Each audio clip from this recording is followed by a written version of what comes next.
Hi everyone, I hope you're all well. So, today I wish to share something about soul contracts because there is so much information about what are soul contracts. If I have a soul contract, then does that mean I can't come into union or whatever else is there? Okay, so we will understand this from a spiritual standpoint that any kind of a relationship we have in our lives has a lesson to teach us. If you can look at this from that point of view, with many people, we have lessons to learn or we have experiences to share. So, with the people that we have very negative experiences with, we learn very difficult lessons that the soul wants to kind of go through those experiences. The soul comes to the physical plane to just have physical experience of life. And when it is in lifetimes like these, when spiritual awakenings happen and all of that to the soul, then it means that the soul is somewhere extremely ready to learn through difficult situations and relationships, so that it is reminded of its true self that it has forgotten along the way. So this is why so many empaths, for instance, people who relate to themselves or relate to the label as an empath, they have narcissistic abuse in their lives. They have narcissistic parents or narcissistic friendships, relationships, just stuff that keeps repeating itself, so that they learn about boundaries, they learn about self respect, they learn about independence, they learn about a fierce sense of independence. If they do not learn these lessons, they are treated as doormats, and they remain in an everlasting cycle of self victimization, not knowing how to assert themselves. And many divine feminines end up, really relating to the term empaths, because so many have had those kinds of childhoods and, have experienced love not in its pure form or a beautiful form, even. So they have somehow come into a lot of self doubt about who they are, their deservability, because of these relationships. And now, when they find themselves on the twin flame path, it's all about releasing these doubts and releasing these impressions which make you feel that you're unworthy, and all the fears that come up. So, soul contracts are just, you can just look at soul contracts as the contract that you have to learn a particular lesson, and in turn, sometimes to teach the other person also, something that their soul wants to learn. Now, what happens is that once the lesson has been strongly understood, like, as an empath, if the lesson is that you learn how to love, respect, and be enough in yourself, that you do not feel codependent, you do not need validation from the narcissistic people or any person for that matter in your life, then what will happen is, if the lesson is learnt, then these people will stop appearing in your reality. Your timelines will completely shift. You will start manifesting newer realities from a different place inside of you, and not from an injured, wounded place of low self worth inside of you. So, this is also why you purge out all the low self worth stuff from the past, so that the new realities are, better, and the new realities do not have these lessons for you. So, they naturally phase out of your life. Now, what happens as a twin flame is, when you come on the journey, everything in your life becomes about the journey. It becomes about now going back to your union state. So, for this, the events that happen, you can almost see the cyclical nature of these events. Suppose you're processing a wound from your mother, or maybe you did not have a very loving mother, or whatever was that relationship that caused a certain, kind of a belief system to form inside of you, and a lot of pain inside of you about not being worthy, not being lovable, and all of that. Now, whatever were the subtler dynamics that were present between you and your mother, with regards to maybe what part of her continued to trigger you, what part of her behavior continued to trigger you. For instance, maybe you never wanted to upset her, because if you drew a boundary, or if you said no, or if you said like, expressed your you expressed yourself, that would have meant that she would have become passive aggressive with you, and she wouldn't have responded to you, or she'd have acted extremely indifferently towards you, which would make you very, very afraid. Because as a child, that meant, if my parent is not caring for me, it meant that my survival is under threat. So now that fear is still lurking. Of course, that's not the case now, but the programming is there from the childhood. So what will happen is, if you're supposed to purge this fear, the soul feels that you're going to purge this fear, not fear. Okay.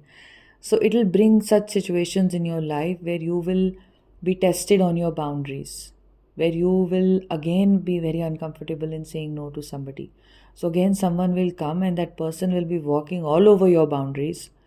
Okay, but the moment you will assert them, and the moment you will say, hey, don't do this, or let's not do it like that, you will notice that this person becomes passive aggressive with you, or indifferent with you, or starts punishing you for asserting a boundary.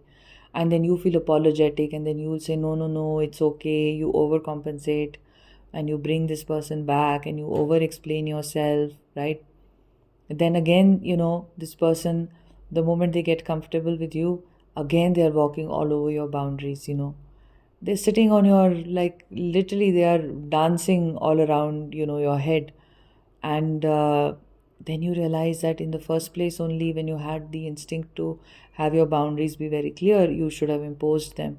So again you go into imposing your boundaries. This time again you get a very indifferent, cold, and very negative response, from this person who doesn't respect that you enforced a boundary, or you tried to do something which was right for you, or you spoke your truth, whatever the truth was. It doesn't have to be pleasant all the time, right? And this time you learn, then the universe is trying to tell you that please learn that you can be straightforward with what you want. You can be straightforward and just say, this is what I'm comfortable with, this is not what I'm comfortable with. You don't have to play along being, you don't have to care about the social niceties, because they often make you very inauthentic. You only do what you can do. Social niceties don't define the spiritual progress of a person. This was shared by Sadhguru, and it's actually very true if you really think about it. Sometimes people are socially so good. Do you know? Like, high functioning sociopaths are actually excellent at social behavior, but they cannot even empathize with another person. Like, somehow they don't have the capacity, biological capacity, to have empathy or think beyond themselves, or to really care about anybody. So, what is social behavior indicative of? It is not indicative of much. We can be socially nice to people just because, we want to be just caring and considerate, but only to the extent that it is authentic. If it is not authentic for me to be, to hold small talk, then I will not do it just to please, somebody for a minute. And why am I even doing that? Because I need to be approved of. I will not do that, right? It will be very tiresome and draining for me to engage in a behavior which is inauthentic for me.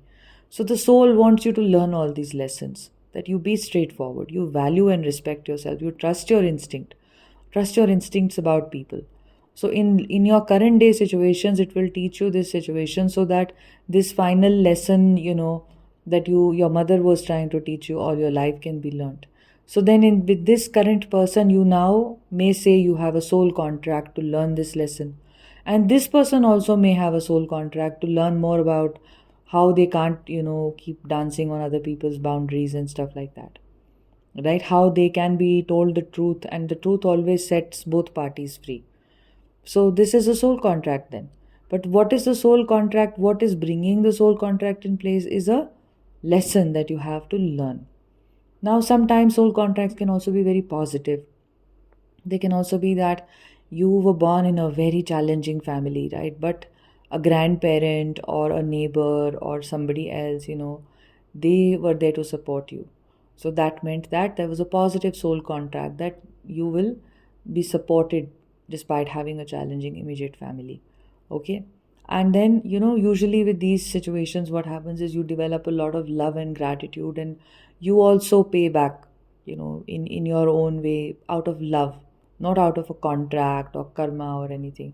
Even you do a lot for other people, who've been good to you, because that's your kind nature, and you're always in gratitude for the good things you have received as a child, especially if you're able to contrast it with the not so good things, the not so good experiences of your life, right? So this is the nature of soul contracts. You learn the lesson, you purge out, the fear and all the nonsense from the childhood that you had believed, and all the, impressions of pain and sadness and confusion because of the pain and sadness, not knowing what my boundaries are, not knowing how to be truthful, people pleasing all the time, all that stuff.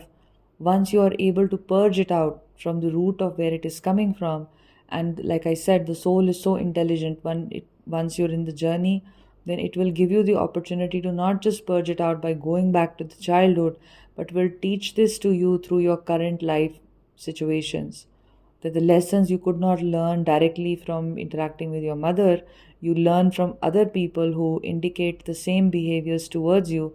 And you'll be surprised, these behaviors can even come from a child. These behaviors can come from, not, they don't have to come from mother like figures, they can come from a male, they can come from anybody. But the essence is that, have you learned your lesson? Once you do that, then that soul contract, the immediate one from which you're learning the lesson, dissolves, as well as what your relationship has been like with your, parents and like the biological people in your life. Um, Eventually, what happens is that their behavior towards you changes after you go through the process of complete purging and purification, and a whole, new transformation and rebirth takes place for twin flames. So then when they come in the energy of unconditional love, then these situations and these people and these realities also change for them, and they become too smart now to fall back into the same traps.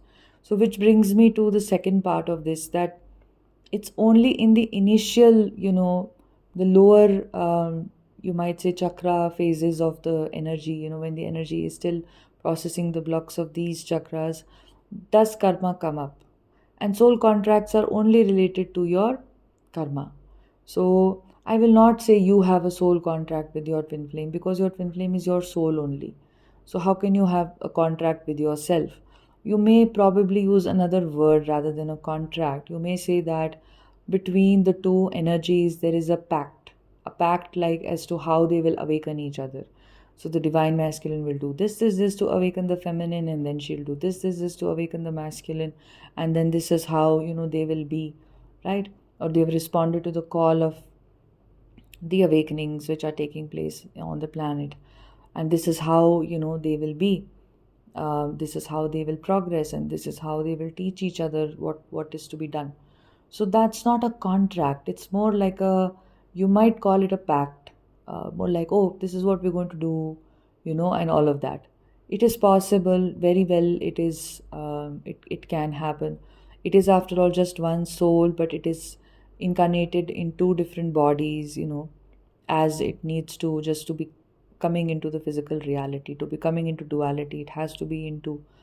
So this journey is pre-decided, yes, because why else, will things just, it's very properly decided as to how you take birth, where you take birth, the challenges and all that process, what will bring you together, what will start the ascension. That is all very pre-decided. So using the term soul contract, to me personally, this is my personal opinion, that contract has a very karmic contract kind of a connotation attached to it. So it is best, if you understand contracts from the point of view of learning soul lessons. Hmm. And twin flame journey is about awakening. It's not just soul lessons, it's just awakening. Your twin flame will only awaken and trigger you in the places where, the consciousness needs to purge itself, right? So there is no karmic exchange between twin flames, because it's at the level of the soul. So there is no karma which is like bad karma, good karma between twin flames. It's like saying I have good karma within myself, or my soul has karma with itself. No. Karma has again got a very physical connotation to it. When we come on this planet, we need karma to survive. And any spiritual process is about purging out the painful karma so that one can, fully align with their true soul consciousness. So,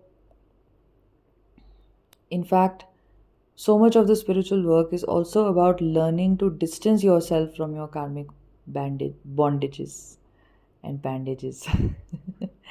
Karmic bondages. Okay. So, yeah, there is no karma between twin flames. Don't see your twin flame as another person. You just know that your twin flame is you only. So soul contracts are very relevant when the early, stages of the purging is taking place individually for divine feminines and divine masculines both, and they learn lessons.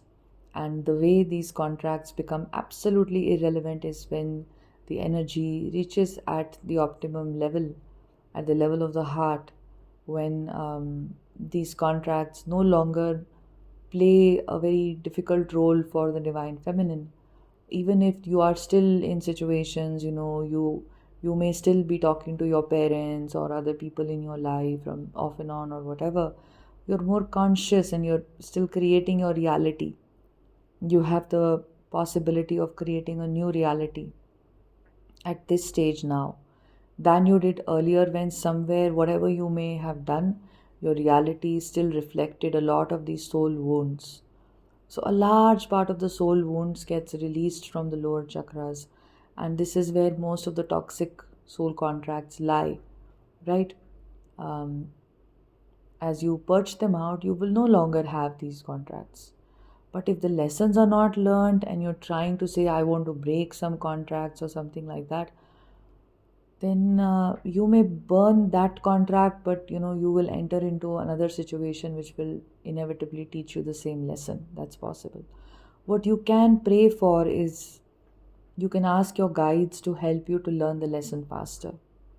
That is something you can do. You can always just set the intention that I have a very challenging situation right now. What is the lesson I need to learn from this? And if you can meditate and connect with them, maybe they will tell you this is your lesson. That brings in easy acceptance of situations around us.